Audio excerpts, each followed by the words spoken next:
बीच फर्क नजर आएगा।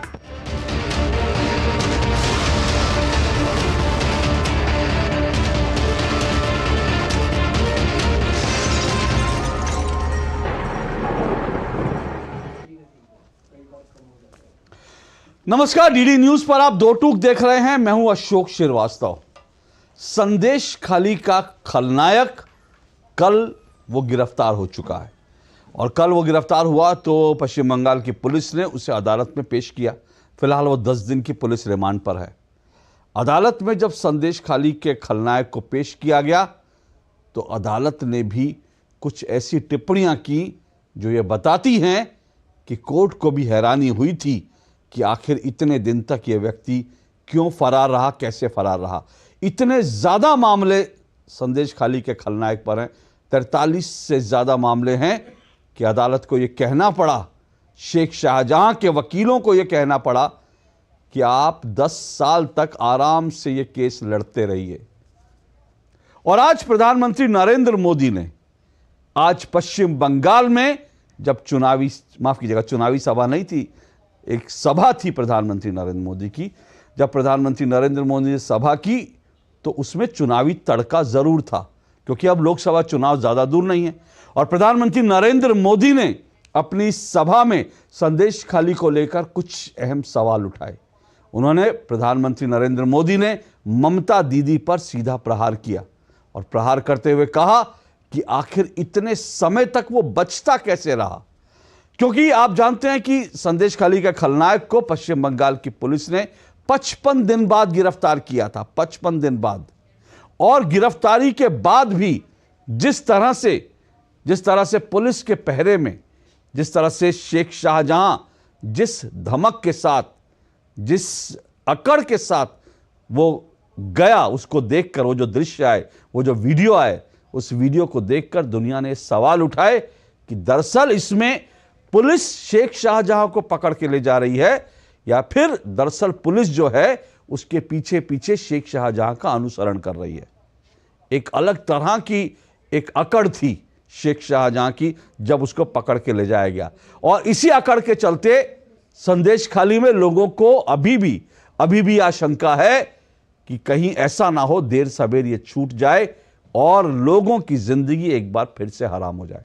लेकिन आज प्रधानमंत्री नरेंद्र मोदी ने इस मुद्दे पर सवाल उठाए, कई सवाल उठाए। एक तरफ उन्होंने ममता दीदी की सरकार पर प्रहार किया, दूसरी तरफ प्रधानमंत्री नरेंद्र मोदी ने यह भी सवाल उठाया कि आखिर इतने समय तक यह मामला चलता रहा और इंडिया अलायंस के तमाम नेता, तमाम पॉलिटिकल पार्टियां आखिर इस पर खामोश क्यों रही।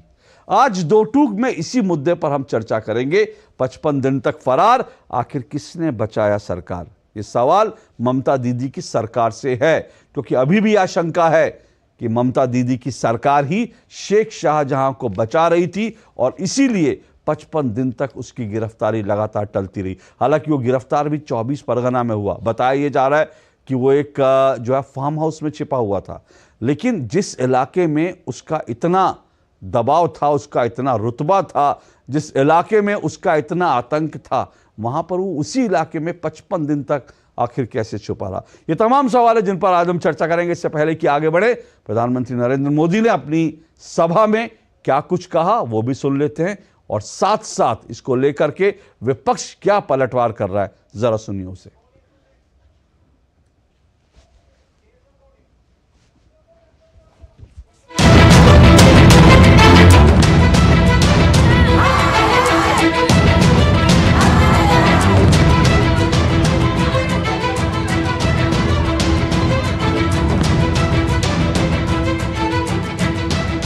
टीएमसी के नेता ने संदेश खाली में बहनों बेटियों के साथ दुस्साहस की सारी हदें पार कर दी। जब संदेश खाली की बहनों ने अपनी आवाज बुलंद की, ममता दीदी से मदद मांगी, उन्हें बदले में क्या मिला? मुख्यमंत्री दीदी ने, बंगाल सरकार ने टीएमसी के नेता को बचाने के लिए जो भी कर सकते थे पूरी शक्ति लगा दी। बीजेपी के दबाव में इन सारे नेताओं ने रात दिन लड़ाई लड़ी, माताओं बहनों के सम्मान के लिए लड़ाई लड़ी, लाठियां खाई, मुसीबतें झेली।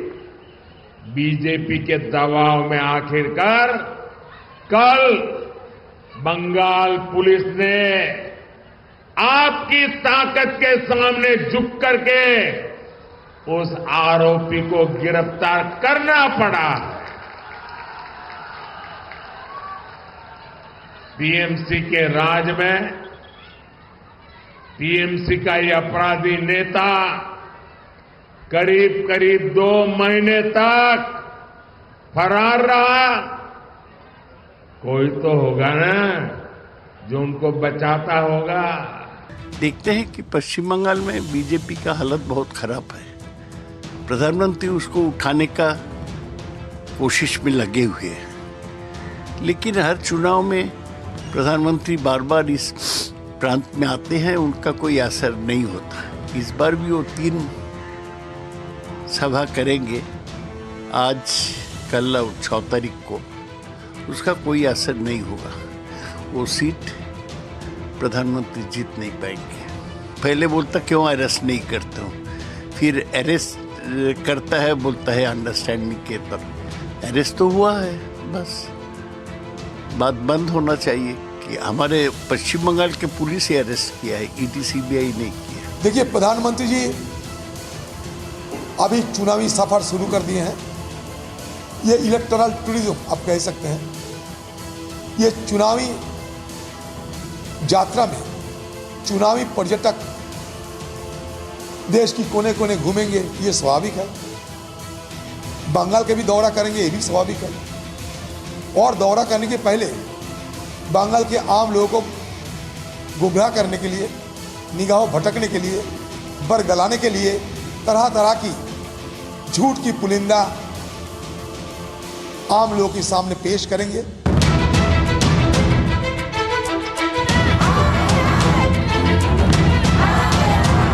आज बंगाल की जनता यहां के मुख्यमंत्री दीदी से पूछ रही है, क्या कुछ लोगों का वोट आपके लिए संदेश खाली की पीड़ित महिलाओं से भी ज्यादा अहम हो गया है?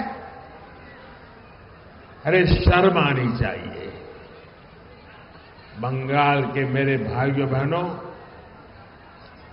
मुझे सबसे ज्यादा हैरानी इंडी गठबंधन के बाकी नेताओं को देखकर होती है।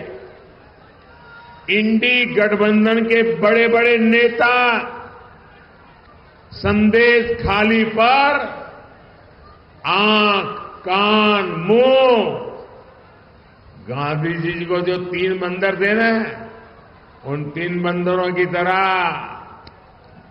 आंख, कान, नाक, मुंह सब ये बंद करके बैठे हैं। पटना, बेंगलुरु, मुंबई, न जाने कहां कहां ये साथ मिलकर बैठकें करते हैं, लेकिन क्या लेफ्ट और कांग्रेस ने यहां की सरकार से, यहां के मुख्यमंत्री से जवाब मांगने की हिम्मत की क्या? इन लोगों से संदेश खाली की इन बहनों की तरफ एक नजर देखा भी नहीं गया। और आपने देखा है कांग्रेस के राष्ट्रीय अध्यक्ष ने क्या कहा, आप सुनकर के चौंक जाएंगे। मेरी माताओं बहनों, जो बंगाली में मेरा ट्रांसलेशन कर सकते हैं वो इन माताओं बहनों को जरूर बताएं। कांग्रेस के राष्ट्रीय अध्यक्ष ने कहा कांग्रेस के राष्ट्रीय अध्यक्ष कहते हैं, अरे छोड़ो, बंगाल में तो ये सब कुछ चलता रहता है। क्या ये बंगाल का अपमान है कि नहीं है? बंगाल की महान परंपरा का अपमान है कि नहीं है? बंगाल की महान संस्कृति का अपमान है कि नहीं है? बंगाल के वीर पुरुषों का अपमान है कि नहीं है? बंगाल के संस्कार प्रिय नागरिकों का अपमान है कि नहीं है? यही सच्चाई कांग्रेस की और इंडी गठबंधन की है।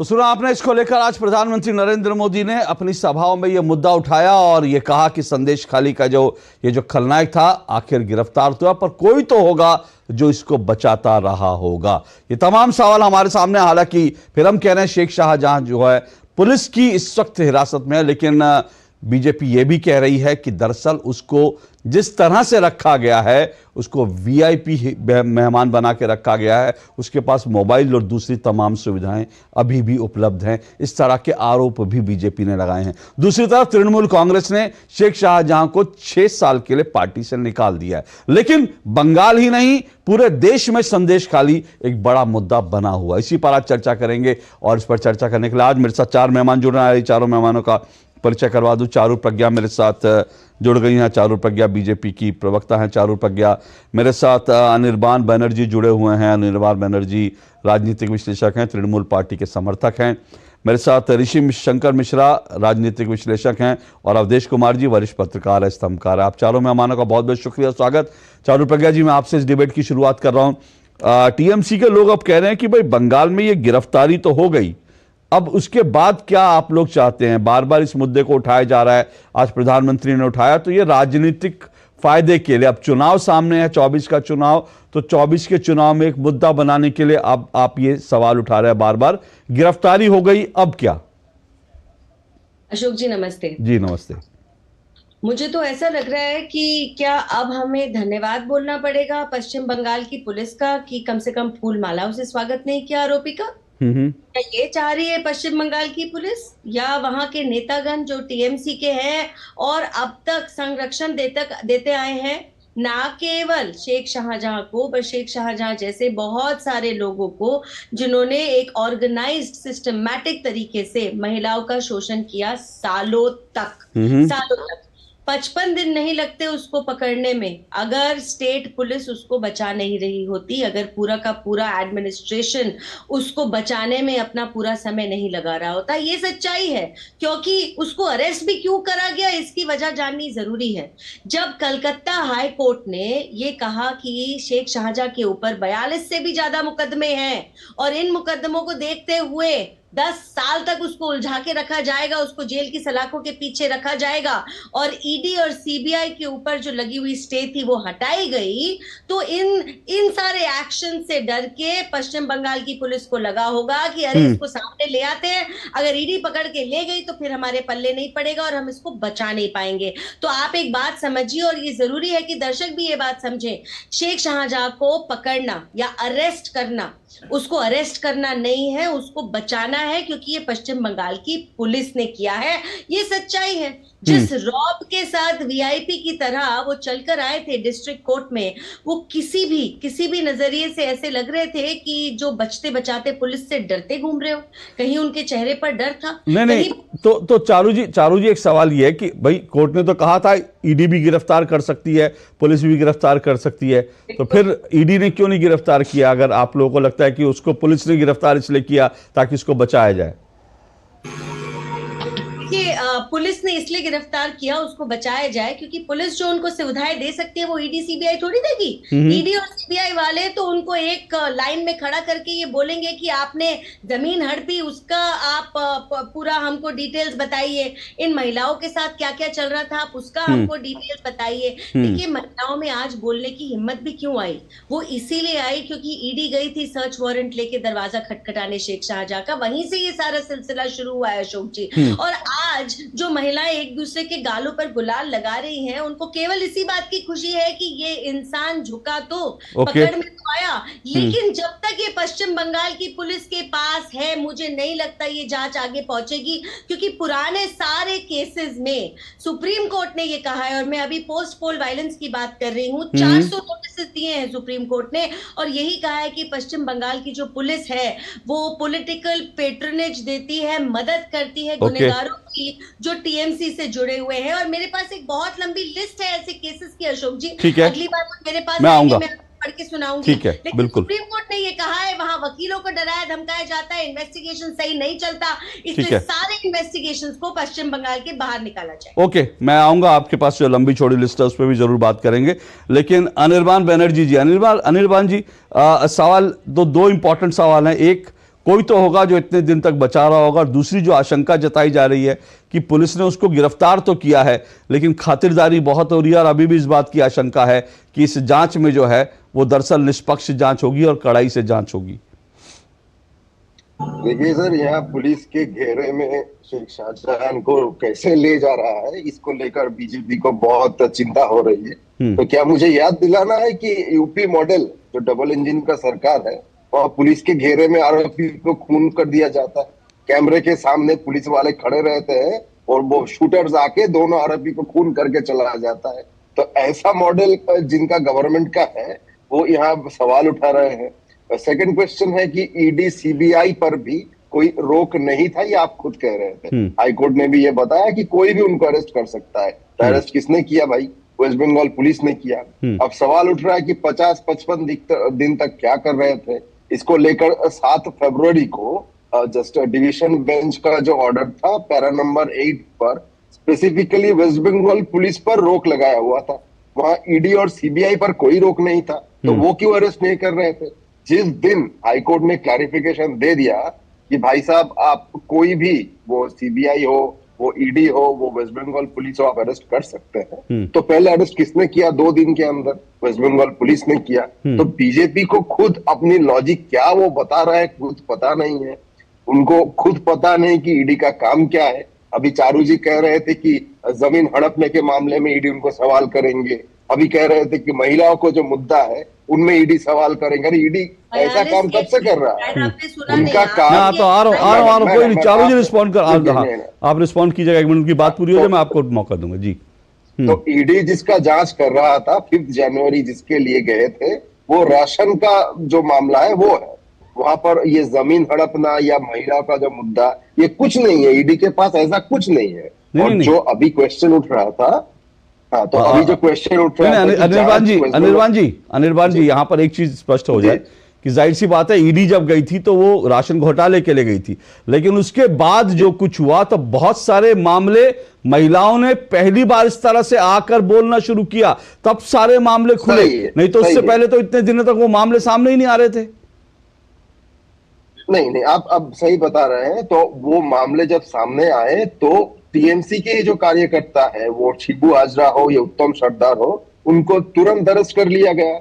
मैजिस्ट्रेट के सामने 164 सीआरपीसी के तहत किसी ने बयान दिया और शिबू प्रसाद हाजरा को अरेस्ट भी कर लिया गया। उत्तम सरदार उससे पहले अरेस्ट हो चुका। अब शाहजहां भी अरेस्ट हो गए हैं। तो बीजेपी का नेता थे, उसके बावजूद इनको कोई नहीं बचाया। वेस्ट बंगाल पुलिस ने अरेस्ट किया। आपने ब्रिजभूषण शरण सिंह को क्या किया? अभी भी आप केएमपी है। वो जो धरने पे जो बैठे थे उसमें नाबालिग लड़कियां भी थे। पॉक्सो एक्ट में अरेस्ट नहीं करके कैसे छोड़ दिया? ओके, तो आप खुद अपने गिरेबान में झांकिए ना भाई साहब। ओके, चारू प्रज्ञा जी रिस्पॉन्ड कीजिए। जी, जो ये कह रहे हैं कि ईडी किस बारे में पूछताछ करेगी, तो पश्चिम बंगाल के हाईकोर्ट ने स्पष्ट कहा है कि 42 मामले हैं एक ही इंसान के खिलाफ जिसको आप अब तक बचाने की कोशिश कर रहे हैं। बहुत होते हैं 42 मामले, और ये सारे बहुत संगीन और बड़े जुर्म हैं। तो चाहे वो राशन का घोटाला हो या लोगों की जमीन हड़पना हो या महिलाओं का शोषण हो, और ये सारे के सारे मामले आपकी नेता ममता दीदी की नाक के नीचे चलते आ रहे हैं, सालों से चलते आ रहे हैं। और मुझे बस इसी बात की खुशी है कि कम से कम आज महिलाओं को आवाज मिली, हिम्मत मिली। पुलिस ने वहां पे भी बड़ी कोशिश करी थी, डरा के धमका के उनको चुप रखने की। रात रात में जाके उनका दरवाजा खटखटाया गया था, उनको कहा गया था कि आपके पति का क्या होगा देख लेना, बच्चों का क्या होगा देख लेना अगर आप बोली तो अगर आपको मालूम नहीं है आप जाकर अपने ही हाई कोर्ट का ऑर्डर पढ़ लीजिए, फिर मुझे बताइएगा। ओके, हाईकोर्ट का जो ऑर्डर है उस पर भी मैं बात करूंगा, लेकिन उससे पहले मैं अवधेश जी एक बात जरूर है कि देखिए महिलाओं के मामले बड़े सेंसिटिव होते हैं और हम लोग अक्सर कहते हैं ऐसे मामलों पर राजनीति नहीं होनी चाहिए, लेकिन हो क्या रहा है कि जब कभी भी संदेश खाली की बात होती है तो फिर बाकी सब लोग कहते हैं भाई मणिपुर में क्या हुआ, बृजभूषण शरण सिंह का मामला क्या हुआ, लोग इस तरह के मामले उठाते हैं। हालांकि ये मामले भी बहुत सेंसिटिव हैं, गंभीर हैं और ये मामले उठाने का भी हक है, बृजभूषण शरण सिंह के खिलाफ भी जो मामले आए वो भी लोगों को उठाने का हक है। लेकिन जब हम उसकी कमीज हमारी कमीज से मैली कैसे, उसकी कमीज मेरी कमीज से सफेद कैसे, ये जो तुलना जब है महिलाओं जैसे मामले में करने लगते हैं तो कहीं ना कहीं ये इसकी जो गंभीरता है वो कम होती है, आपको लगता है? नहीं, गंभीरता कम होती है वो तो बहुत छोटी बात है, तो क्रूरता की सीमा है। अब मुझे बताइए, आजादी के बाद से संदेश खाली जैसी एक घटना बता दीजिए, कभी सामूहिक बलात्कार किसी का हो गया, किसी दलित पर अत्याचार हो गया, वो तो चलता है, लेकिन इस ढंग से सत्ता से जुड़ा हुआ व्यक्ति सत्ता के संरक्षण में एक साथ कई काम करता है। वो पहले महिलाओं को मजबूर करता है कि इनके पास रोजगार न रहे, इनकी जमीनें हड़पो, वहां अपना कारोबार करो, जो उस क्षेत्र में मत्स्य पालन का कारोबार है उस पर कब्जा करो, वहां इनको मजदूरों के रूप में बुलाओ, फिर रात में या दिन में जब भी इच्छा हो एक को बुलाओ, दो को बुलाओ, चार को बुलाओ, कोई ना आए तो उसके घर में उसके लोग हैं, जाके झांको कहाँ सुंदर लड़कियां और महिलाएं हैं, उनको बोलो कि आ जाएं, जितनी बार चाहें वो आ जाएं। मैंने तो अपने जीवन की पत्रकारिता में इस प्रकार की भयावह, विभत्स, शर्मनाक और इस प्रकार की जघन्य घटना कभी न सुनी थी न देखी थी। अगर इसकी तुलना आप किसी कांड से करते हैं, बृजभूषण सिंह पर तो बड़े खिलाड़ियों का आरोप है, लड़कियों का, महिलाओं का, वो कोई आदिवासी रहने वाली, वो गरीब नहीं है, उनके पास क्षमता है केस लड़ने की, मामला कोर्ट में चल रहा है, होंगे, उनको सजा होगी। उसके लिए तृणमूल कांग्रेस को लगता है तो तृणमूल कांग्रेस को उनके खिलाफ भी दिल्ली हाई कोर्ट में या उसको सुप्रीम कोर्ट में जाना चाहिए, वो अलग बात है। इस समय आप देखिए क्या सिचुएशन है कि तृणमूल के लोगों को शर्म भी नहीं आ रही है कि हमारे राज्य में इतनी बड़ी घटना हो गई। मुख्यमंत्री का कम से कम एक संबोधन होना चाहिए था कि मेरा सर शर्म से झुक गया है कि आजादी के बाद, आजादी की लड़ाई में पश्चिम बंगाल का इतना बड़ा योगदान था, क्रांतिकारियों का केंद्र था, वो अनुशीलन समिति वहीं की केंद्र थे जिसके नेतृत्व में सारे क्रांतिकारी दल होते थे। एक से एक आप ऊपर से नीचे तक नाम ले लीजिए, सुभाष बाबू भी बात का वहीं से निकले हैं, जनसंघ के संस्थापक वहां थे, आरएसएस के जो संस्थापक थे डॉक्टर हेडगेवार वो वहीं पढ़े और वहीं अनुशीलन समिति से जुड़े, महर्षि अरविंद वहां से जाकर के दूसरे क्षेत्र में गए हैं। ऐसे लोगों के क्षेत्र में, रविंद्रनाथ ठाकुर के क्षेत्र में इतनी बड़ी भयावह घटना हो रही है, सरेआम पुलिस को मालूम नहीं है कि यह जमीन दखल हो रहा है, लोगों का किया जा रहा है, महिलाओं के साथ इतने दिनों से हो रहा है, मालूम नहीं है, शर्म आती है। उसमें भी देखिए वो जो शाहजहां शेख है वो कहता था कि हिंदू महिलाओं को लाओ, वो जो खबर आ रही है कितना भयावह है कि इस ढंग से एक सांप्रदायिक और धर्मांध व्यक्ति वहां तृणमूल कांग्रेस का नेता है जो सारे, मतलब अब इसके लिए तो मेरे पास शब्द नहीं है ना, तो मैं तो यही कहने वाला हूं कि क्या पश्चिम बंगाल के राजनीतिक इतिहास में संदेश खाली एक बड़ा टर्निंग पॉइंट, मोड़ बिंदु होगा जहां से जो वामपंथियों के शासन काल से जो एक तुष्टिकरण, एक सांप्रदायिक, एक विशेष वर्ग को, चाहे उसमें घुसपैठी हो, चाहे वो जो भी हो, उनको बढ़ावा देने, उनकी गुंडागर्दी को, उनको बढ़ावा देने को जो चला, और वो तृणमूल कांग्रेस में भी कायम रहा कि तृणमूल कांग्रेस उसी के खिलाफ तो लड़के आई थी, उसको वन साइडेड वोट मिला था, वो काम रहा। क्या उसके अंत का समय आ रहा है? क्या इस बार तृणमूल कांग्रेस आप जो कह रहे हैं उसमें एक इंपॉर्टेंट बिंदु, जाहिर सी बात है कि क्योंकि प्रधानमंत्री ने भी आज ये मुद्दा उठाया, उन्होंने कहा एक वर्ग विशेष के लिए जो है क्या इनको बचाया जा रहा था। हालांकि प्रधानमंत्री ने यह भी कहा कि ये जो है बंगाल में जो महिलाएं हैं और बच्चियां, भले वो किसी वर्ग की हों, उन्होंने महिलाओं की बात की, युवतियों की बात की, उन्होंने कहा कि वो इस बार जरूर बीजेपी के साथ आएंगी क्योंकि महिलाओं का मुद्दा है, इसके खिलाफ जरूर बोलेंगी। ऐसा प्रधानमंत्री ने आज साफ कहा। तो प्रधानमंत्री ने थोड़ा ये किया, देखिए आज देश में कहीं भी आदिवासियों और दलितों पर कुछ भी होता है तो हमारे देश के जितने मानवाधिकारवादी है, मीडिया के लोग हैं, पॉलिटिकल पार्टियां, सब खड़े होते हैं। हाँ। एक भी बड़ी पार्टी के किसी नेशनल लीडर ने एक ट्वीट नहीं किया, नहीं बोला है क्या देश देख नहीं रहा है। मैं ये कह रहा हूं, मैं इसको निष्कर्ष इस रूप में निकाल रहा हूं कि पूरे देश की महिलाएं, पूरे देश में न्याय चाहने वाले, समता चाहने वाले सारे लोग देख रहे हैं, चुनाव है। तो क्या पश्चिम बंगाल, संदेश खाली पश्चिम बंगाल से निकल के पूरे देश में वोटिंग पैटर्न को नए सिरे से स्थापित करेगा? क्या INDIA का इसी में क्या इसकी पूर्णाहुति हो जाएगी? क्योंकि अगर कोई खड़ा नहीं हो रहा है तो लोग तो पूछेंगे ना। ठीक है, ये जाहिर सी बात है, ये सवाल जो है इंपॉर्टेंट है, क्योंकि मल्लिकार्जुन खड़गे का रिस्पॉन्स जिसकी बात करी वो वायरल है, टीवी पर लोग देख रहे हैं कि मल्लिकार्जुन खड़गे, मैं आऊंगा चारू जी एक मिनट, मल्लिकार्जुन खड़गे जी से जब सवाल पूछा गया तो कांग्रेस अध्यक्ष ने किस तरह से रिस्पॉन्ड किया संदेश खाली को लेकर, वो अपने आप में शर्मनाक भी है और हैरान भी करता है। और इंडिया अलायंस के लिए क्या के खिलाफ क्या ये एक बड़ा मुद्दा बनेगा, इसी सवाल पर मैं आऊंगा। और जो प्रधानमंत्री नरेंद्र मोदी ने कहा कि एक वर्ग विशेष को खुश करने के लिए, अनिर्बान जी आपका रिस्पॉन्ड लूंगा, ऋषि शंकर जी, चारू जी रुकिएगा, मैं आऊंगा ब्रेक के बाद।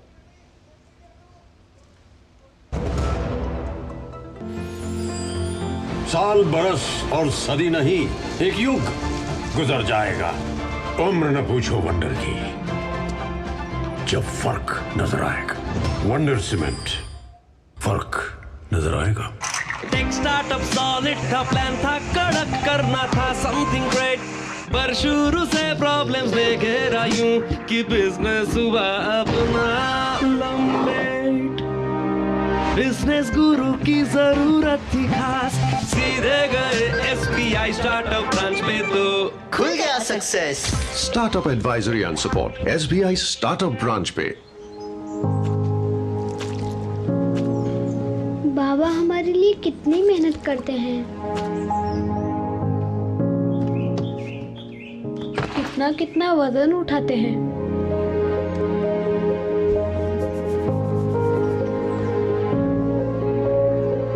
कितना पसीना बहाते हैं।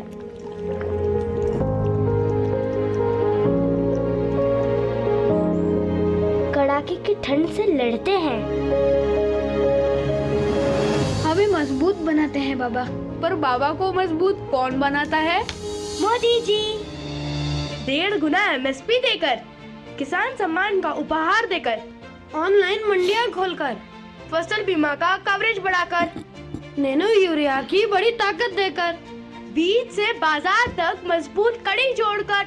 मेरे बाबा मजबूत तो देश मजबूत। Thank you Modi ji. सशक्त किसान, मोदी सरकार की गारंटी। लाइफ में फाइनेंशियल आजादी के लिए NPS जरूरी है। रिटायरमेंट में फाइनेंशियल आजादी रहे जारी, NPS से आज ही करे तैयारी। NPS जरूरी है। ये विशाल है ना, इसका सब प्रॉपर चलता है। कल उसके बैंक अकाउंट में 15,000 रुपए का फ्रॉड हुआ है, पता है? इसको तो कोई टेंशन ही नहीं होती है, देखना। टेंशन क्यों? मेरी कोई गलती नहीं थी। फिर भी फ्रॉड होने पर मैंने तुरंत बैंक को इन्फॉर्म कर दिया। RBI कहता है अगर आपके अकाउंट से किसी ने धोखे से पैसे निकाले हैं तो बैंक को जल्द से जल्द इन्फॉर्म कीजिए। 3 दिन के अंदर इन्फॉर्म किया तो कोई नुकसान नहीं होगा। जितना लेट करोगे उतना ज्यादा नुकसान। और सुन, सब चलता नहीं है, प्रॉपर चलाना पड़ता है। RBI कहता है जानकार बनिए, सतर्क रहिए। मोदी सरकार की गारंटी, कोई नहीं रहेगा भूखा। हर महीने 80 करोड़ लोगों को मिल रहा है मुफ्त राशन। हमारा संकल्प विकसित भारत। भारत की पोलियो से जीत की कहानी बड़े बड़े शब्दों में लिखी जाएगी, पर इस जीती हुई लड़ाई को कायम रखने के लिए हमें अपने प्रयासों को जारी रखना होगा जब तक दुनिया से पोलियो का खतरा पूर्ण रूप से टल न जाए। खतरा है बरकरार, इसीलिए पोलियो की खुराक पिलाना है हर बार। 2 बूंद हर बार, पोलियो पर जीत रहे बरकरार। साल, बरस और सदी नहीं, एक युग गुजर जाएगा, उम्र न पूछो वंडर की, जब फर्क नजर आएगा। वंडर सीमेंट, फर्क नजर आएगा। दो टुक आप देख रहे हैं और दो टुक में हम चर्चा कर रहे हैं। संदेश खाली का खलनायक हुआ गिरफ्तार, लेकिन 55 दिन तक आखिर कैसे रहा फरार और क्यों रहा फरार, ये तमाम सवाल आज प्रधानमंत्री नरेंद्र मोदी ने भी आज उठाए जब वो पश्चिम बंगाल के दौरे पर थे। इसी को लेकर आज हम तमाम चर्चा कर रहे हैं। मेरे साथ चारू प्रज्ञा जुड़ी हुई है बीजेपी से, मेरे साथ ऋषि शंकर मिश्रा जुड़े हुए हैं, राजनीतिक विश्लेषक हैं, अवधेश कुमार मेरे साथ जुड़े हुए हैं, वरिष्ठ पत्रकार हैं, और मेरे साथ रुद्रांक सान्याल जुड़ गए हैं। रुद्रांक सान्याल राजनीतिक विश्लेषक हैं, टीएमसी के सपोर्टर हैं, क्योंकि अनिर्बान जी लगातार ट्रैवल कर रहे थे तो टेक्निकल रूप से कुछ उनसे बात करने में दिक्कत आ रही थी, तो रुद्रांक जी मेरे साथ, रुद्रांका जी जुड़े रहेंगे। मैं पहले ऋषि शंकर मिश्रा जी आपके पास आ रहा हूँ। ऋषि शंकर मिश्रा जी, क्या इंडिया अलायंस के लिए आने वाले दिनों में ये एक ऐसा सवाल बन गया जो लगातार चुनावों में उनके सामने उठता रहेगा, लगातार चुनावों में इसका जवाब देना उनको मुश्किल रहेगा? क्योंकि संदेश खाली पे वास्तव में जिस तरह से इंडिया अलायंस के तमाम नेता खामोश रहे, जिस तरह से संदेश खाली को लेकर के मल्लिकार्जुन खड़गे से सवाल पूछा गया तो उन्होंने जिस तरह का रिस्पॉन्स दिया, ये सब कुछ अपने आप में चौंकाता है, शर्मनाक है।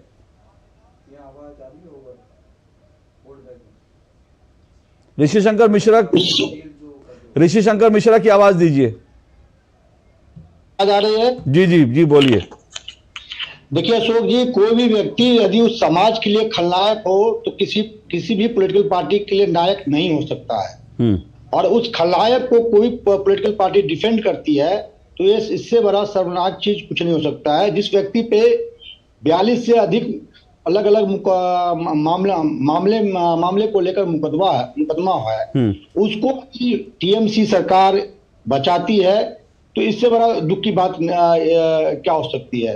देखिए ये बात बिल्कुल सही है कि शाहजहां शेख के विरुद्ध राशन वितरण घोटाले को लेकर ईडी जांच कर रही थी, और जब उस विषय को लेकर जब जांच करने टीम पहुंचती है तो उस पर हमला होता है। हमला होने के बाद यह मीडिया में प्रकाश में आता है कि ये वहां का सबसे बड़ा विलन है, जिसपे जमीन अवैध रूप से जमीन कब्जा का मामला है, महिलाओं के साथ छेड़खानी का मामला है। किस प्रकार से रात में महिलाओं को अपने ऑफिस में बुलाकर, खासकर आप यदि वहां के लोकल लोगों से अशोक जी बात करेंगे तो टीएमसी की जो महिला कार्यकर्ता है उन्होंने भी इस शाहजहां शेख पर आरोप लगाया। जब टीएमसी के कार्यकर्ताओं को ये व्यक्ति नहीं छोड़ रहा है तो आम लोगों के साथ किस प्रकार से ये बिहेव करता होगा, रिस्पॉन्स करता होगा, ये समझ से परे है। सवाल ये उठता है कि एक छोटा सा खलनायक, एक सड़क के जो गुंडा है, वो इतना बड़ा नेता बन जाता है उस एरिया का, ये बिना वहाँ के शासन प्रशासन के मिली भगत से नहीं हो सकता है, बिना खादी के आशीर्वाद से नहीं हो सकता है। तो कहीं ना कहीं मुझे लगता है कि जो वर्तमान सरकार है, वर्तमान जो बंगाल में सत्तासीन पार्टी है, उसको बचाने का जरूर प्रयास किया होगा, कहीं ना कहीं उनको संरक्षण दिया होगा। दूसरी महत्वपूर्ण बात ये देखिए, उस व्यक्ति का ठसक देखिए कि वो कस्टडी में है, पुलिस कस्टडी में है, और पुलिस कस्टडी में जब कोर्ट लाया जाता है तो उस व्यक्ति का बॉडी लैंग्वेज देखिए। लेकिन सवाल महत्वपूर्ण अशोक जी शाहजहां शेख नहीं है। शाहजहां शेख जैसे लोग हर पॉलिटिकल पार्टी में हैं। अभी हमारे बड़े भाई जो हैं कह रहे थे कि मेरे जीवन काल में ऐसी घटना मुझे याद नहीं है कि कहीं दोबारा हुआ हो। वो जहां के रहने वाले हैं मुजफ्फरपुर के, वहीं मुजफ्फरपुर में शेल्टर कांड हुआ था। मुजफ्फरपुर में शेल्टर कांड हुआ था जहां मासूम बच्चियों के साथ क्या क्या किया गया था, और उस समय जेडीयू बीजेपी की सरकार थी, और किस मंत्री के पति पे गंभीर आरोप लगा था कि कैसे मासूम बच्चों के साथ क्या क्या हैवानियत की गई थी। क्या किसी पॉलिटिकल पार्टी ने उस समय आवाज उठाया था? जब मीडिया में ये चीज जब ये खबर आई तो उस मंत्री को इस्तीफा देना पड़ता है। अभी भी जांच चल रही है, जो मुख्य अभियुक्त थे जेल में है। तो हमारे जो भाई हैं उनके गृह जिला में इस प्रकार की बड़ी घटना हुई थी, मासूम बच्चे के साथ क्या क्या किया गया था। और मुजफ्फरपुर जो शेल्टर होम होता है अशोक जी, उसमें गरीब घर के मासूम बच्चियां रहती थी। तो सवाल ये उठता है, यदि राजस्थान में बलात्कार होता है तो प्रियंका गांधी चुप हो जाती हैं, राहुल गांधी चुप हो जाते हैं, शाहजहां शेख जैसे लोग घटना करते हैं तो मल्लिकार्जुन खड़गे चुप हो जाते हैं, कुलदीप सेंगर जैसे लोग घटना करते हैं तो हमारी जो बहन है जिस पार्टी से संबंध रखती है उनके नेता चुप हो जाते हैं। ब्रिजभूषण शरण जैसे विलन इस हिंदुस्तान में होते हैं तो भाजपा चुप हो जाती है। राजस्थान में बलात्कार होता है या कर्नाटक में कोई घटना होता है तो कांग्रेस चुप हो जाती है। अरे भैया अपराधियों को ठीक है, आपने बिल्कुल आपने वैलिड सवाल उठाया, लेकिन जल्दी से मैं संक्षेप में रिस्पॉन्ड कीजिएगा, फिर मैं इसमें जो आगे डिबेट बढ़ाऊं जल्दी से। आपने मैं ये समझ नहीं पा रहा हूं, आपने बिल्कुल ठीक कहा कि जब किसी के राज्य में होता है जिस पार्टी के वहां पे वो मैं एक मिनट आ रहा हूं, अवधेश जी एक मिनट दर्दनाक, अरे बाबा मैं एक मिनट आ रहा हूं, अवधेश जी रुकिए एक मिनट रुकिए, सुनिए मेरी बात सुनिए, मेरा सवाल सुनिए एक मिनट।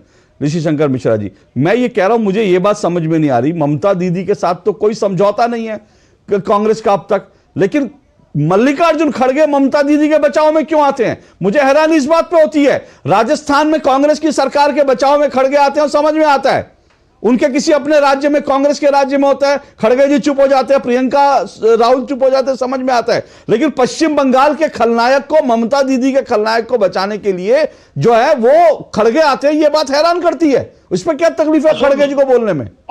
अशोक जी 2 सेकंड चाहूंगा। हाँ। यदि राजस्थान में भी घटना होती है तो प्रियंका गांधी को उतना ही जोरदार विरोध करना चाहिए। अरे सर वो ठीक है, मेरा सवाल सुनिए ना, मैं क्या कह रहा हूं, मैं ये समझ नहीं, ठीक है मैं आपके सवाल पे आ रहा हूं, मल्लिकार्जुन खड़गे साहब का मजम्मत होनी चाहिए यदि शाहजहां शेख को उन्होंने डिफेंड किया है। मैं शाहजहां शेख जैसे लोगों को कोई भी डिफेंड करता हो, चाहे कांग्रेस से ही क्यों नहीं हो, ऐसे लोगों को चुल्लू भर पानी में डूब जाना चाहिए। उससे बड़ा कड़ा सब क्या होगा? क्योंकि हमारे भाई जो पत्रकार हैं उनको मुजफ्फरपुर शेल्टर का याद नहीं। ठीक है अवधेश जी, सब डूब जाने चाहिए ऐसे लोगों। अवधेश जी रिस्पॉन्ड कीजिए, फिर मैं चारू जी आपके पास और रुद्रांका जी के पास। तो मुझे रिस्पॉन्ड नहीं करना चाहिए, लेकिन चूंकि इन्होंने बता दिया है, क्योंकि शेल्टर कांड से आप संदेश खाली की तुलना करेंगे कि जहां सरेआम, नहीं आप चुप रहिए, ऐसे नहीं आपने बोल दिया, आप अकेले आप ही को ज्ञान नहीं है, आपने अपनी बात कर दी। अरे शेल्टर कांड, गरीब परिवार के बच्चियां जो जिनके माता पिता नहीं है उनका यौन शोषण हुआ था, भयानक यौन शोषण कांड था, लेकिन वहां भी सरेआम कोई बुला रहा हो, उसकी जमीनें दखल कर रहा हो, महिलाओं को सामूहिक रूप से जाना पड़ता हो, ऐसा कांड तो भारत में हुआ ही नहीं था। शेल्टर कांड जैसे और भी कांड हुए जो सब हमारे लिए शर्मनाक है, और पॉलिटिकल पार्टियों ने उठाया है, उसमें जेल की सजा हो गई है। किसी पार्टी ने जिस पर आरोप लगा उसको संरक्षण नहीं दिया है उस समय, किसी पार्टी ने संरक्षण नहीं दिया, उसको जेल जाना पड़ा है। पश्चिम बंगाल में और जेल जाते हुए वो शाहजहां शेख की तरह वहां हाई कोर्ट को नहीं कहना पड़ा था कि उसको सामने लाइए, वो आदमी सामने था और सामने अरेस्ट हुआ है। यहां से सीबीआई की टीम गई थी और वहां सीबीआई की टीम का विरोध नहीं हुआ था छापा मारने में, उसमें ईडी भी जांच कर रही, छापा नहीं हुआ था। तो नहीं, मेरा कहना यह है कि स्वयं को क्रांतिकारी दिखाने के लिए 50 कांड मैं बोल सकता हूं, मैं कह रहा हूं कि संदेश खाली जैसा कांड जो कि एक पूरे क्षेत्र में सुंदर महिलाओं को घर से निकाल करके कि उसको उठा के लाओ, उसकी जमीनें हड़पो ताकि वो विवश रहे, उसके मत्स्य पालन के तालाब हड़पो ताकि वो विवश रहे, उसको मजबूर कर दो और सत्ता और पुलिस देखती रही हो। ऐसा कांड देश में हुआ नहीं है, इसलिए देश की राजनीति को बदलने वाला मैं कह रहा हूं। हाँ चारू जी मैं आ रहा हूं, उसके बाद रुद्रांका जी आपके पास आऊंगा, ऋषि जी रुकिएगा। देखिए संदेश खाली इसलिए भी बड़ा खतरनाक है क्योंकि वहां पर जो खलनायक था जो वहां का, वो बाकायदा धर्म देख करके महिलाओं का यौन शोषण करता था, इसलिए ये मुझे लगता है, और इसीलिए प्रधानमंत्री नरेंद्र मोदी ने इस मुद्दे को भी उठाया। चारों जी रिस्पॉन्ड कीजिए, फिर रुद्रांका जी तुरंत आपके पास आ रहा हूं जी।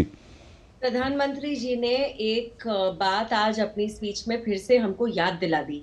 आप ये देखिए कि केवल महिलाएं नहीं, बाकी विपक्षी राजनीतिक पार्टियों की कोई पुरुष, कोई प्रवक्ता, कोई भी संदेश खाली के खिलाफ एक स्वर में नहीं बोला। कंपेयर करने जरूर उतर आते हैं, कहते हैं हाँ ये भी तो बुरा हुआ, वो भी तो बुरा हुआ। क्या आपको लगता है महिलाओं का यौन शोषण होते रहना टीएमसी के कार्यालय के अंदर लड़कियों को, और लड़कियां भी थी उसमें अशोक जी, केवल महिलाएं नहीं थी, नाबालिग बच्चियां भी थी, उनको टारगेट करा गया उनका रंग रूप देख के, उनकी उम्र देख के और उनका धर्म देख के, और उसके बावजूद किसी में हिम्मत नहीं थी सालों से कोई कुछ बोल पाता। ये केवल संदेश खाली की घटना नहीं है, ये भी मैं बार बार कहती हूँ, क्योंकि जितना ज्यादा पॉलिटिकल प्रोटेक्शन शेख शाहजहां को मिल रहा है, इसी तरीके से पॉलिटिकल प्रोटेक्शन टीएमसी के हर एक नेता को मिलता आया है। when it comes to crime against women। और ये प्रॉब्लमेटिक बात है क्योंकि पश्चिम बंगाल की जो चीफ मिनिस्टर है वो एक महिला है, महिला का नाम भी ममता है। और आप देखिए महिलाओं के साथ क्या हो रहा है। और मैं पुराने केसेस के बारे में नहीं बात कर रही, मैं पोस्ट पोल वायलेंस की भी अभी बात नहीं कर रही, मैं केवल फरवरी के महीने के आपको इतने केसेस आपको मैं इस वक्त गिना सकती हूँ। हरिरारपरा में 13 साल की बच्ची का ना ही केवल रेप हुआ, उसकी आंखें निकाल दी गई और उसके स्तन काट के उसको फेंक दिया गया। सुल्ताना और उसकी 2 साल की बच्ची को बेच दिया गया, एक बच्ची की कीमत 20,000 रुपए लगाई गई है। टीएमसी के एक पंचायत के लीडर हैं मेदिनीपुर में, उन्होंने एक विकलांग लड़की के साथ यौन शोषण करने की कोशिश करी, विकलांग लड़की के साथ, और उनका कुछ नहीं बिगाड़ा गया। उसके बाद भक्तिपुर में भी एक ऐसा ही इंसिडेंट हुआ, 3 साल की बच्ची थी वो, एक और टीएमसी का नेता और उसका बच्चा था इसमें इन्वॉल्व। आप मुझे एक बात बताओ, ये सारे केसेस फरवरी के हैं, क्या आपको दिखा रहा है? एक पॉलिटिकल डिस्पेंसेशन जो एक विशेष समाज के वोट पाने के लिए कुछ भी करने को तैयार है, किसी भी हद तक अपने नेताओं को वो प्रोटेक्ट करते हैं। ओके रुद्रांका जी, 17 लाख लोग। हाँ एक मिनट रुकिए, मुझे रुद्रांका जी को डिबेट में लाने दीजिए। रुद्रांका जी क्या, एक मिनट रुकिए, मुझे रुद्रांका जी को लाने दीजिए। रुद्रांका जी, ये आरोप लग रहे हैं बड़े गंभीर तरीके से, और पहले भी हाई कोर्ट ने इसके ऊपर बहुत गंभीर टिप्पणियां की थी। जिस तरह से पॉलिटिकल पेट्रोनेज वहां पर मिल रहा है, और खास करके कुछ मजहब विशेष को देखते हुए जो है पॉलिटिकल पेट्रोनेज मिल रहा है, जिसकी तरफ प्रधानमंत्री ने भी आज इशारा किया, कहीं ना कहीं वोट बैंक का भी सवाल है क्या ये? देखिए, मैं पहले बता देना चाहता हूँ कि वहाँ पे बहुत बीजेपी का और आरएसएस का पुराना घाटी है। तो इतने साल से अगर ऐसा कोई काम हो रहा है तो वहाँ पे बीजेपी का जो या आरएसएस का जो नेता है उन लोगों को तो बोलना चाहिए था ना। किसी ने कुछ नहीं बोला। 12 साल 10 साल से ऐसा होता आ रहा है। आज जब 2024 का वोट आया, जब मोदी का चुनाव आ गया, उनको अपना जो वोट बैंक है वो मतलब बांट गए, मतलब वो पूरा बिछड़ गया है। मतलब जो महंगाई बढ़ गया है उसके ऊपर आधार में पूरा जितना बोला उतना ही झूठ निकला ये बीजेपी का सरकार। तो ये जो डर है ना, इस डर के वजह से 2024 के चुनाव के पहले ऐसा आरोप ला रहा है। मैं बताना चाहता हूँ कि जो शाहजहां शेख है उनको पुलिस ने कस्टडी में लिया है। अगर उसके खिलाफ कोई भी सबूत मिलेगा तो उसको ऊपर पूरा सख्त कार्रवाई होगा। लेकिन मैं कहना चाहता हूँ कि जो ईडी सीबीआई है, वो ईडी ने पूरा बोला था कि शुभेंदु अधिकारी उसके खिलाफ एफआईआर नाम है बहुत सारे स्कैम में, तो उसके खिलाफ कोई एक्शन का क्यों नहीं लिया गया, ये मेरा पहला प्रश्न है। और बीजेपी अगर खुद को इतना ही दूध का धुला साबित करना चाहता है तो मैं कहना चाहता हूँ कि शुभेंदु अधिकारी को सस्पेंड कीजिए और उसको जेल में भेजिए। आप बोलिए ना वो चोर है, आप अपने खुद के दल में अगर आपको चोर घुसा के रखेंगे और दूसरों के दल में जाके आप ऐसे बोलेंगे तो ऐसे नहीं होगा ना। वोट बैंक का राजनीति आप को समझ में आ गया है। ओके रुद्रांका जी आपने जो सवाल उठाया, मैं चारू जी को रिस्पॉन्ड करने का मौका दूंगा, लेकिन एक मिनट, मेरा एक छोटा सा सवाल है। क्या ये घटना जो है 55 दिन तक वो फरार रहता है, एक ऐसा महिलाएं सड़क पर निकल कर कह रही हैं कि हमारे साथ ऐसा किया, क्या आपको लगता है कि सामने अभी चुनाव है तो इसलिए क्या महिलाओं के शोषण का मुद्दा वो प्रधानमंत्री ना उठाए या कोई ना उठाए क्योंकि सामने चुनाव है? अरे चुनाव हो नहीं हो, सवाल यह कि अगर इस तरह से उसकी गुंडागर्दी थी, इस तरह से सरकार, और ये है क्या व्यक्ति, मैं तो ये देख के हैरान हूं। आपको ये शिकायत हो सकती है कि बीजेपी ने पहले क्यों नहीं उठाया, लेकिन मैं तो ये सवाल पूछ रहा हूं, ये आदमी 43 मामले हैं, 2012 में टीएमसी ज्वाइन करता है, आज इसके पास 17 कार, और ये था क्या, ये छोटा सा एक मछली पालन करता था और ये ईंट भट्टे में काम करता था आदमी। 17 कारें हैं, 43 बीघा जमीन, 2 करोड़ के गहने, 2 करोड़ कैश, ये तो ऊपर है, अंदर खाने जो जानकारी नहीं है पता नहीं कितना होगा। तो इस तरह के सिस्टम आपके, अगर बीजेपी और आरएसएस नहीं बोलेंगे तो मतलब इसका मतलब टीएमसी के नेताओं को इस बात की छूट रहेगी कि वो महिलाओं का शोषण करते रहें और जो है अकूत संपत्ति जुटाते रहें। मीडिया का दबाव था, महिला रेप है, और जो मणिपुर में जो घटना घटी है वही बात, आवाज भी उठाना चाहिए। और अभी तो क्या बात करते हैं आप रुद्रांश भाई? नहीं, सुनिए रुद्रांका जी, नहीं सुनिए रुद्रांका जी, मेरा सवाल बड़ा स्पष्ट था। रुद्रांका जी, मेरा सवाल बड़ा स्पष्ट था, लेकिन सवाल का जवाब ये नहीं हो सकता कि मणिपुर में ऐसा हुआ था, ब्रिजभूषण ने ऐसा किया था। सवाल मेरा बड़ा स्पष्ट था कि अगर कहीं गलत हो, ऐसा कुछ नहीं हुआ। अगर कुछ हुआ भी है तो उसके खिलाफ एक्शन और कार्रवाई होगा। हम क्या कह रहे हैं? हाँ बोलिए चारू जी, बोलिए। वो कह रहे हैं, हाँ ओके, रुद्रांका जी रुकिए, एक मिनट रुकिए, रुद्रांका जी रुकिए। आपने गंभीर बात कही है, आपने कहा ऐसा कुछ हुआ नहीं। चारू जी रिस्पॉन्ड करना चाहती हैं, हाँ बोलिए चारू जी। मुझे ऐसा लगता है कि कोई कितना नीचे गिर सकता है कि इस समय पर भी ऐसी बातें कर रहा है, लेकिन मैं आप में क्या कमी निकालूं? मुख्यमंत्री, एक मिनट रुद्रांका जी, एक मिनट रुकिए, रुद्रांका जी एक मिनट रुकिए। चल रहा है ना संदेश खाली को लेकर, इतना नहीं चल रहा है। रुक जाइए अशोक जी, एक मिनट रुद्रांका जी सुनिए रुद्रा, एक मिनट रुकिए रुद्रांका जी, एक मिनट रुद्रांका जी, सबको मत बोलने दीजिए प्लीज, एक एक करके बोलने दीजिए। इस समय सिर्फ चारू जी की आवाज, सिर्फ चारू जी की। रुद्रांका जी रुकिए, एक मिनट रुकिए चारू जी। ये ना इनमें, इनकी नेता में किसी में कोई फर्क नहीं है अशोक जी, और मेरे पास शब्द नहीं है इनकी निंदा करने के लिए इस समय, क्योंकि ये इस समय बोल रहे हैं कि कुछ हुआ ही नहीं है। और यही बात कही थी ममता जी ने भी, असेंबली में खड़े होकर। इन्वेस्टिगेशन शुरू नहीं हुआ था, क्लीन चिट देके परे हो गई थी वो। क्यों? क्योंकि अपने नेता शेख शाहजहां को बचाना था, और बचाने में आप ये देखिए कि कितने ठोस कदम उठाए।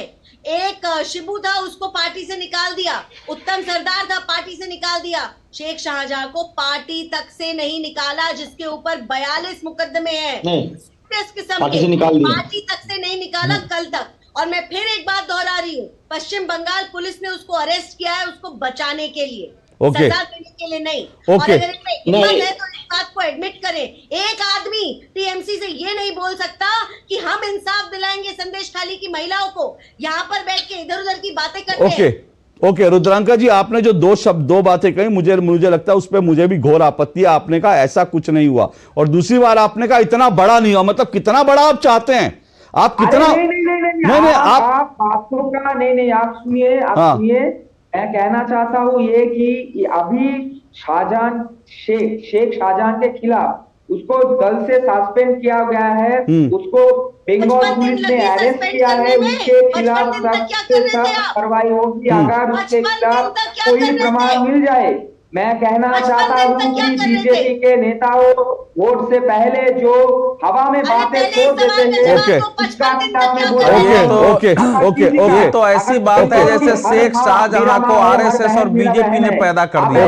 ओके, एक ब्रेक में ले रहा हूँ, रुकिए, ब्रेक में ले रहा हूँ, आवाज सबकी रोक दीजिए, सबकी आवाज रोक दीजिए। मैं ब्रेक ले रहा हूँ, ब्रेक के बाद आता है वहाँ। रुद्रांका जी, आप पहली बार मेरी डिबेट में जुड़े हैं, कंटिन्यूस मत बोलिए। आपने एक सवाल उठाया, उसके बाद रिस्पॉन्ड करने दीजिए, दूसरा व्यक्ति जवाब देगा, मैं दोबारा आपको मौका दूंगा। लेकिन आपने जो बातें कही उस पर मुझे आपत्ति थी, मैंने अपनी आपत्ति, आपने कहा हाँ कि जब उसके खिलाफ कुछ होगा तो ये करेंगे वो करेंगे। मुझे लगता है कि अब जो है, हालांकि उसको सस्पेंड किया गया है, लेकिन चारू जी जो सवाल उठा रही है वो ये नहीं, निष्कासित नहीं किया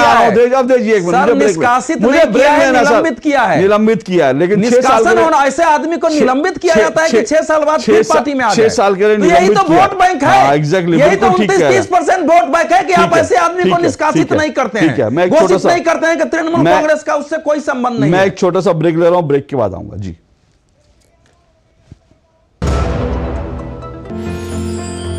साल बरस और सदी नहीं, एक युग गुजर जाएगा। उम्र न पूछो वंडर की, जब फर्क नजर आएगा। वंडर सीमेंट, फर्क नजर आएगा। देखो यार, जिंदगी का कोई भरोसा नहीं, पता नहीं कब फोटो पे हार चढ़ जाए और फैमिली का फ्यूचर, बच्चों की पढ़ाई खतरे में पड़ जाए। तो आज ही पॉलिसी बाजार से 1 करोड़ का टर्म लाइफ इंश्योरेंस कराओ, सिर्फ 525 रुपए महीने से शुरू। मौसम को अपने पैशन के बीच जो नहीं आने देते, मैं उनका फैन। मेरी तरह SBI भी आपका फैन है, इसलिए SBI आपके लिए थोड़ी एक्स्ट्रा मेहनत करता है। तो excellent customer service, assistance to MSMEs और टेक्नोलॉजी ड्रिवन बैंकिंग सॉल्यूशंस। घर छोड़ दो, SBI बदल रहा है क्योंकि हम एक बदलते देश के फैन हैं। SBI, देश का फैन। गोल्डी छोले मसाले, जहाँ जाए रिश्ते बनाए, जहाँ जाए रिश्ते बनाए, गोल्डी मसाले। लाइफ में फाइनेंशियल आजादी के लिए NPS जरूरी है। रिटायरमेंट में फाइनेंशियल आजादी रहे जारी, NPS से आज ही करे तैयारी। NPS जरूरी है।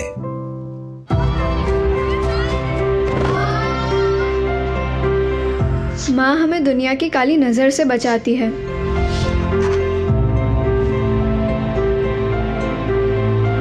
माँ हमारे सपने सजाती है। माँ हमें पढ़ाती है, बढ़ाती है। माँ हमें पैरों पर खड़ा करती है। माँ हमारे लिए कितना स्ट्रगल करती है। माँ हम सबको मजबूत बनाती है, लेकिन माँ को मजबूत कौन बनाता है? मोदी जी। किसी को नल देकर, किसी को गैस, किसी को टॉयलेट देकर, किसी को बिजली, किसी को लोन देकर, तो किसी को डिजिटल बनाकर। मेरी माँ मजबूत तो भारत माँ मजबूत, ये मोदी सरकार की गारंटी है। Thank you Modi ji.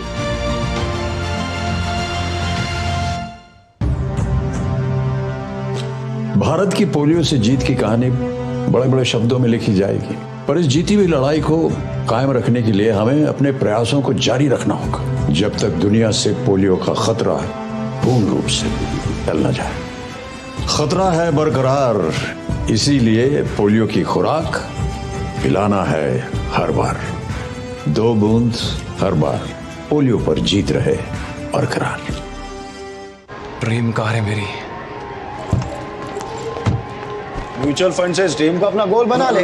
तो पैसे नहीं यार मेरे पास। देख, लाइफ में तेरा जो भी गोल हो, बड़ा या छोटा, उसके लिए हर महीने अलग अलग SIP में इन्वेस्ट कर। जितना बड़ा गोल उतना बड़ा अमाउंट और उतना ज्यादा टाइम। ये तो सही है।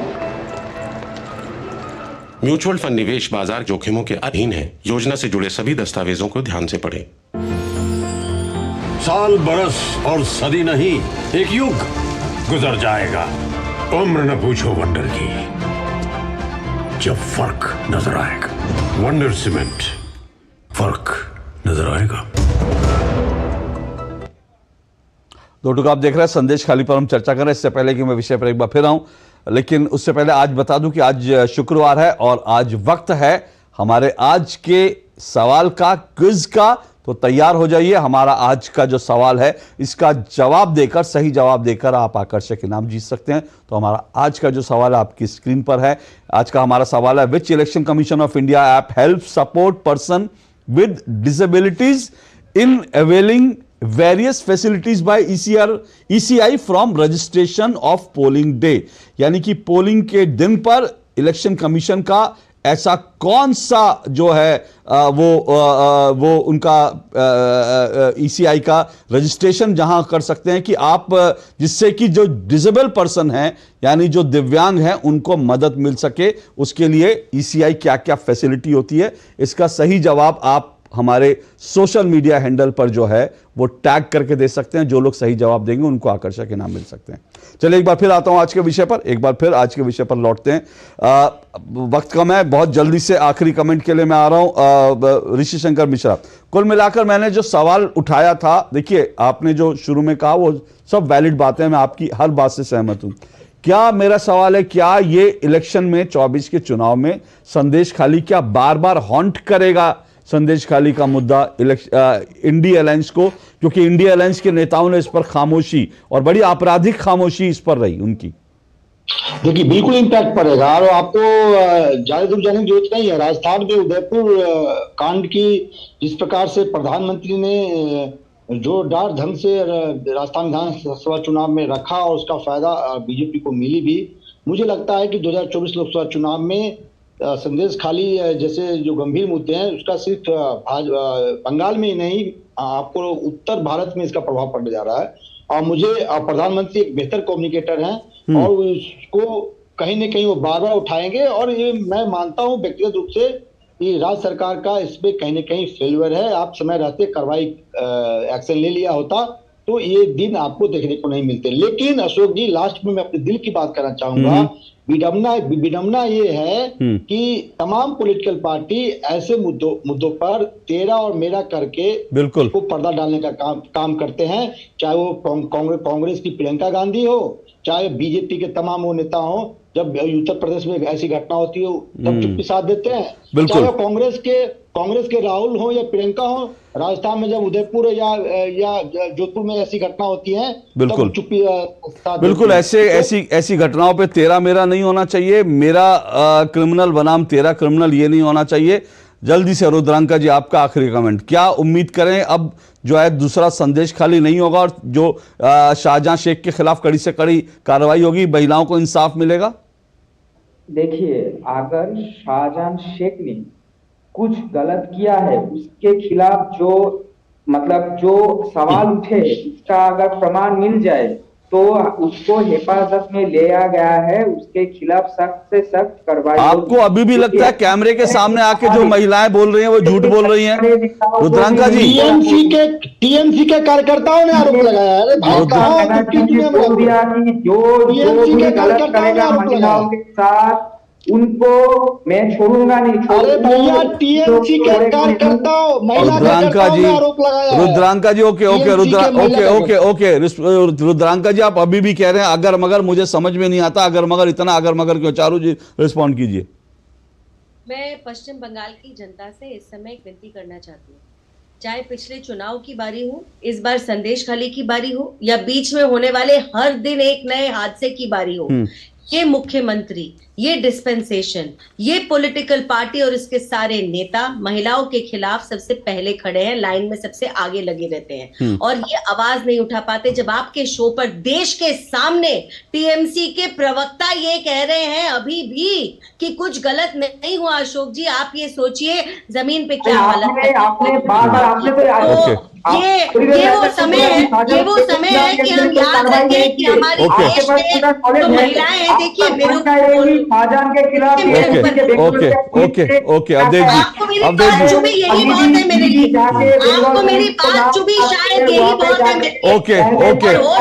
ओके, चलिए अवधेश जी आखिरी कमेंट। हाँ अवधेश जी, वो जो क्षेत्र है बांग्लादेश से लगा हुआ, ये बड़ी घटना एक सामने आ गई है, लेकिन बरसों से वहां जो 13-14 विधानसभा क्षेत्र हैं, वहां डेमोग्राफिक चेंज हुआ है। इस प्रकार की घटनाएं वहां सांप्रदायिक अपराध के, सांप्रदायिक यौन अपराध के, वहां गो के तस्करी के होते रहते हैं। और आरएसएस की वहां लोकप्रियता इसी कारण बढ़ी है कि वहां छोटे छोटे जो आदिवासी हैं, दलित हैं, ऐसे हिंदू समाज की रक्षा के लिए कोई आया नहीं है। तो संदेश काली घटना जैसी तभी रुकेगी जब उस पूरे क्षेत्र के बारे में एक व्यापक जांच हो। लेकिन वहां के एडीजी जो सुप्रतिम सरकार हैं, उनका बयान सुन लीजिए। उन्होंने कहा है कि अभी उसकी गिरफ्तारी के बाद कि उसकी जो गिरफ्तारी हुई है उसमें सेक्सुअल असॉल्ट का कोई मामला नहीं है। वो साफ बोल रहे हैं। 7, 8, 9 फरवरी को जो मामले दर्ज हुए हैं उनमें अभी समय लगेगा, क्योंकि 3, 4, 5 साल पुराने मामला है। सुनिए ना अंतिम लाइन, अभी ईडी के छापेमारी पर जो हमले हुए हैं, अभी उसको उस मामला में हमने गिरफ्तार किया है।